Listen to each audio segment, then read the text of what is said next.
Hello, नमस्कार sir. नमस्कार. आज आहे 6 जुलै 2026. हो, बरोबर. खास करून पुणे, हं. अहिल्यानगर, हो, जुन्नर, सिन्नर, त्याच्यानंतर राहुरी, संगमनेर, हो, अकोले, विघ्नर, ओझर कारखाना, त्याच्या हो, जुन्नर, नाशिक, हो, निपाड, येवला, त्र्यंबकेश्वर, मुंबई. हो, हो. आज मध्यरात्रीपासून ते उद्यापर्यंत आहे. 3 दिवस 8 तारखेपर्यंत हां, हां. खूप जोराचा पाऊस पडणार आहे. अतिवृष्टी होणार आहे तुमची. हो ना? हो. हो, हो. जसं सर तुम्ही जसं सांगितलं होतं मागील रेकॉर्डिंगमध्ये अगदी त्याप्रमाणे पाऊस चालू पण आहे आपल्याकडे 2 दिवसापासून. हो. हो. सर मग पुढे कसा राहील आता पाऊस? हे 3 दिवस असं म्हणजे नाशिककडे काय होईल, आता अतिवृष्टी होईल म्हणजे अतिवृष्टी अं, होईल. आज मध्यरात्रीपासून ते उद्या म्हणजे 7 पर्यंत समजा. हो, हो, हो.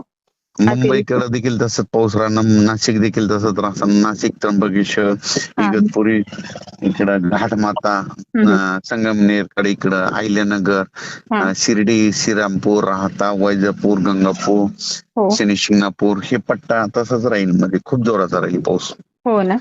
उद्यापर्यंत. हो, बरोबर. आणि मग सर 9 तारखेनंतर पाऊस विश्रांती घेईल का? हो, 9 तारखेच्या नंतर पावसाचा सगळीकडे जोर ओसरणार. हो, हो.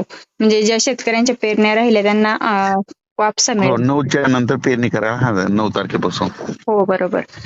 सर मग जुलैमध्ये पुढे खंड पडणार आहेत का? म्हणजे आता 9 नाही, पुन्हा तारखेपासून नंतर शेवटच्या आठवड्यात पाऊस येणारच आहे ना. शेवटच्या आठवड्यात. हो, हो, बरोबर. असाच आणि एक जोरात पाऊस येईल शेवटच्या आठवड्यात. हो, बरोबर. सर आता सध्या जो पाऊस चालू आहे यामध्ये धरण्यांच्या पाणीसाठ्यात पण वाढ झाली. मग हा, यामध्ये आता उद्याचा जे पाऊस येईल ना, हो. नाशिककडनं काय होईल, हां. जवळपास 400-500 मिलीमीटर पाऊस पडेल ह्या 2 दिवसातच. हो ना? हं. म्हणजे धरणांमध्ये वाढ होईल तर. हो, हो, निळवंडे, भंडारा सगळीकडे. बरोबर. गोदावरीला पूर येईल, बऱ्याच नद्याला तिकडे छोट्या छोट्याला पूर पण येईल तिकडं. हो, हो, बरोबर. तुमचे स्टेटस बघितले आम्ही, भरपूर काही भागांमध्ये भरपूर पाऊस झालेला आहे सर. हो हो. हो, बरोबर. सर मग पुढे आपला जुलैचा शेवटचा जो आठवडा राहणार आहे, तर तो कोणत्या भागांसाठी कसा राहील? ते म्हणजे सगळीकडेच आहे ते जवळपास. संपूर्ण महाराष्ट्रात. हो, त्याच्यानंतर आपण सविस्तर एकदा अंदाज देऊ नंतर. हो, बरोबर सर. पण सध्या एक केवळ तातडीचा मेसेज कशामुळे, कारण की नाशिक, इगतपुरी, हां, हां. जुन्नर, सिन्नर, हो.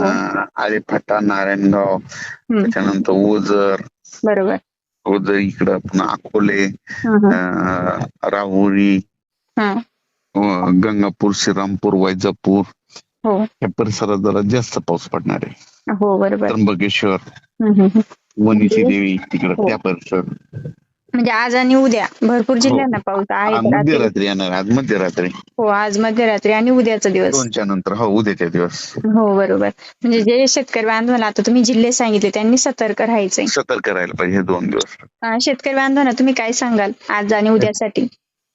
नदीकाठचे असेल तर आपले पाळीव प्राणी काय करा, सुरक्षा स्थळी हलवा, बरोबर. कारण की खूप पाऊस पडणार आहे. हो. एखादं कमी वेळेत जास्त पडल्यामुळे काय होईल, पूर परिस्थिती निर्माण होणार आहे. हो, बरोबर. एकंदरीत शेतकरी बांधवांनी आज रात्री आणि उद्या काळजी घ्यायची आपली हो. जनावरांची. आणि 9 तारखेपासून हवामान कोरडं होणार आहे. हो, बरोबर. हं. मग नंतर डायरेक्ट शेवटच्या आठवड्यामध्ये पाऊस हो, येईल.